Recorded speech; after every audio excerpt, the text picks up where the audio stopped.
Hello everyone, good morning. कैसे हैं आप सभी लोग? आई होप आप सब अच्छे होंगे। तो स्वागत है आपका हमारे एक और न्यू ब्लॉग में। तो यहाँ देखिए अभी 11:30 बजे नहीं है, 11:20 हो रहे हैं। तो 11:30 बजने वाले हैं। अभी सारा काम जो है मेरा घर का निपट चुका है, बस खाना नहीं बना है। संजू भी नाश्ता करके ऑफिस को चले गए हैं और मेरे बच्चे जो है वो भी स्कूल गए, क्योंकि बच्चों लोगों के तीनों के एग्ज़ाम है। तो तीनों स्कूल जा चुके हैं और 12:15 में बच्चे लोग घर आ भी जाएंगे। तो उनके आने से पहले मुझे जो है खाना बनाना पड़ेगा। तो अभी हम बनाएंगे पुलाव और चटनी।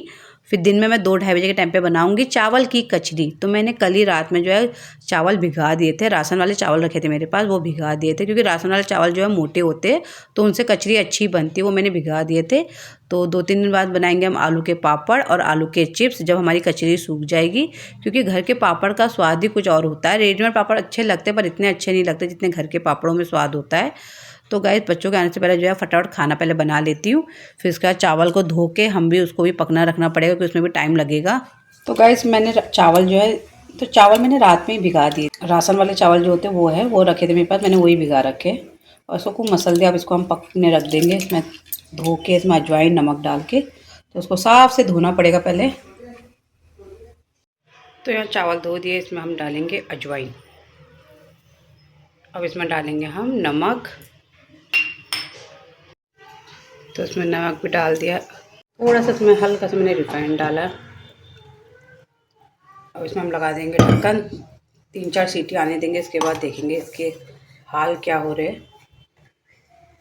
लगा देते हैं, 4 सीटी आने देंगे, फिर देखेंगे। और इसके लिए हमको पन्नी ढूंढनी पड़ेगी, क्योंकि हम पन्नी में डालेंगे और दूध की पन्नी या तेल की पन्नी होनी चाहिए, जिससे हम कच्ची जो है तोड़ेंगे।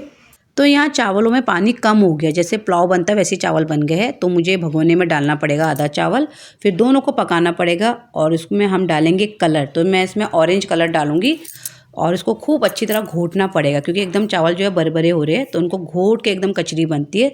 तो उसमें घोटने में जो है टाइम लगेगा। तो यहाँ मैंने आद्या को भी सुला दिया था, स्कूल से आई, खाना ना खिलाया। उसको सुलाने के बाद अंश भी जो है वो भी अभी सो रहा है। तो मैंने कहा अपना जो काम है मेरा कचरी का पापड़ बनाने का, उसको पकाना है चावल वावल। तो मैं इसलिए किचन में आ गई हूँ। तो चावल बरबरे वो कोई बात नहीं, हम दूसरी डेगची में डाल के इसको खूब पकाएंगे। जब ये एकदम एकदम रबड़ी जैसे हो जाएंगे, चावल एकदम घुट जाएंगे, तभी कचरी बनती है। तो मुझे यहीं आधा 1 घंटा जो है चावल पकाने में लगेगा। पर कोई बात नहीं, आज धूप भी अच्छी आ रही है और कचरी पड़ भी जाएगी। अभी मेरा टाइम भी कुछ ज़्यादा नहीं हुआ, अभी 1:30 बज रहे हैं।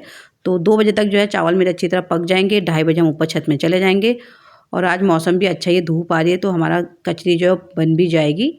टाइम लगता है पर काम जो है हो ही जाता है।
तो यहाँ भगोने वाला जो चावल है वो बन गए हमारे।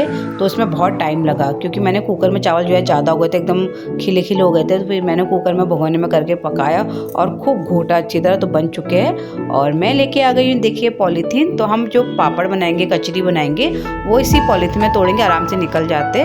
तो पॉलीथीन में लाई थी अलमारी में बिछाने के लिए, पर कोई बात नहीं, हम बाद में और नहीं ले आएंगे। कपड़े में जो है चिपक जाते हैं, पर पॉलीथीन में आराम से पापड़ जो है निकल जाते हैं 2 या 3 दिन में। तो चलिए पहले जो है हम पॉलीथीन को छत में अच्छी तरह बिछा के आएंगे, फिर हम पहले भगोने वाला तोड़ेंगे, फिर इसके बाद में कुकर वाले लेके जाएंगे। चलिए छत पे चलते हैं और फटाफट डालेंगे हम आलू की कचरी, आलू की चावल की कचरी। तो इस वाले कुकर को मैं यहीं रहने देती हूँ क्योंकि ये थोड़ा गर्म हो रहा है। भगोना लेके गई हूँ और ये दूध की पन्नी जो है इनसे ही डालेंगे। तो चलिए, तो यहाँ मैं आ गई हूँ छत में कचरी बनाने। तो पहले मैंने पॉलीथीन बिछाई, उसको खूब अच्छी तरह पोंछा, फिर मैंने ईंट से अटका रखा था, पर ईंट से जो है पन्नी फिर उड़ जा रही थी क्योंकि हवा बहुत तेज़ हवा चल रही थी। फिर मेरे पास सीमेंट के पत्थर रखे थे छत में, तो मैंने उससे अटका रखे दोनों तरफ और उससे अटक भी गए अच्छी तरह। तो पॉलीथीन ज़्यादा हिल भी नहीं रही है। और फिर मैंने फटाफट बनाना स्टार्ट करा। तो चावल जो है बहुत गरम गरम हो रहे थे, मेरे हाथ बहुत जल रहे थे, पर गरम गरम में जो है आराम से निकल भी जाते हैं। और जब चावल ठंडे हो जाते हैं तो नीचे से जम जाता है, फिर निकलता नहीं है। तो यहाँ देखिए जलेबी जैसा डिजाइन में बना रही हो और जलेबी जैसा ही बन रहा है। तो पहले के टाइम के लोग ये दूध की पॉलीथीन से, तेल की पॉलीथीन से बनाते थे, बट सबके वहाँ आजकल मशीन है तो लोग मशीन से बनाते हैं। और मेरे यहाँ भी मशीन है, पर कहाँ रखे भी याद भी नहीं है। तो पॉलीथीन का आइडिया मुझे सबसे बेस्ट लगा क्योंकि पॉलीथीन सभी के घर में दूध सबके घर में आता ही है। तो आज सुबह दूध आया था तो मैंने दूध खाली करा, पॉलीथीन को मैंने धो के उल्टा करके टांग दिया था बाहर। फिर मैंने सोचा 2 पॉलीथीन लेके आई थी, एक मैं बनाऊंगी और ईशान बनाएगा। पर ईशान का पेपर है कल, वो पढ़ने बैठ गया था। फिर मैंने उससे इसलिए भी नहीं कहा, मैंने कहा एग्जाम चल रहे, जबरदस्ती मेरे पास आके टाइम ख़राब होगा उसका। तो मैंने कहा चल बेटा तू पढ़ाई कर ले। तो यहाँ मैं अकेले ऊपर बनाने आ गई थी क्योंकि बनाने में टाइम नहीं लगता, जो बनने में टाइम लगा, बनने में पूरा 1 घंटा लगा। क्योंकि चावल जो है मैंने एक कुकर समझा था कि 1 कुकर कचरी बनेगी, पर वो 1 कुकर जो है वो 1 कुकर से 2 भगोने हो गए। 1 भगोना और 1 कुकर भर के बन गई क्योंकि चावल ज़्यादा हो गए थे और वो एकदम पुलाव टाइप का बन गया था। फिर मुझे भगोने में खाली करना पड़ा, इसको ही पकाना पड़ा। तो अभी कुकर जो है वो नीचे है, पहले ये जो कचरी भगोने की जो है ये ख़त्म हो जाएगी, फिर नीचे जाके कुकर वाला भी लेके वो भी बनानी पड़ेगी। और पॉलीथीन मेरे पास बहुत लंबी है क्योंकि पॉलीथीन मैंने यहाँ से मोड़ रखी है। तो चादर में और साड़ी में जो है पापड़ चिपक जाते हैं और पॉलीथीन में जो है आराम से निकल जाते हैं। 2 या 3 दिन में सूखने के बाद वो आराम से निकल जाते हैं, टूटते भी नहीं है। इसलिए मुझे पॉलीथीन जो है वो सही लगी। और पॉलीथीन मेरे पास रखी पड़ी थी, मैं अलमारी के लिए लाई थी। तो मैंने कहा चलो इसमें डाल लेते हैं। और 2-3 दिन बाद मैं डालूंगी आलू के चिप्स और आलू के मसाले वाले, जब ये हमारी कचरी सूख के एकदम बन जाएगी।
गाइस यहाँ ये देखिए सारी कचरी मैंने डाल दी, इतने में ही आ गई थी। मैं सोची थी और ना कम ना पड़ जाए करके, तो इतनी पन्नी थी मेरे पास, उसमें पूरी आ गई है। तो टाइम से डल भी गई है, 2-3 दिन में ये सूख भी जाएगी। तो चलिए अब तो यहाँ कचरी जो हमने डाल दी है। चावल इतने गर्म हो रहे थे, पन्नी से नीचे निकल ही नहीं रहे थे, बहुत ही गर्म हो रहे थे। तो वो डालते डालते चावल भी ठंडे हो गए और जो है इतनी कचरी डालने में इतना लग गया। और इतनी बड़ी पॉलीथीन मेरे पास थी, इसलिए पॉलीथीन में आराम से डल गई। और निकल भी जाता है पॉलीथीन में, कपड़े में ये चिपक जाता है इसलिए निकलता नहीं है। वरना पहले के टाइम तो हम लोग साड़ी में या चादर में डालते थे, पर अभी मेरे पास पॉलीथीन थी इसलिए मैंने पॉलीथीन पर डाल रखा है। तो ये 2-3 दिन में सूख जाएगा, इनको निकाल देंगे। फिर इसके बाद हम डालेंगे आलू के चिप्स और आलू के मसाले वाले पापड़, तो बहुत ही टेस्टी लगते हैं। तो यहाँ मैंने ये इतने सारे कपड़े धो रखे थे, ये देखिए। आज पर्दे अर्दे सब बदल दे क्योंकि होली आने वाली है, पर्दे दूसरे डालूंगी। तो इनको भी ले चलते हैं नीचे। और मुझे इतनी तेज़ पानी की प्यास लग गई, और हवा देखिए कितनी तेज़ हवा चल रही है, हवा भी खूब तेज़ चल रही है। तो हमको जो है पापड़ भी ढकने पड़ेंगे, उन्हें मिट्टी लग जाएगी।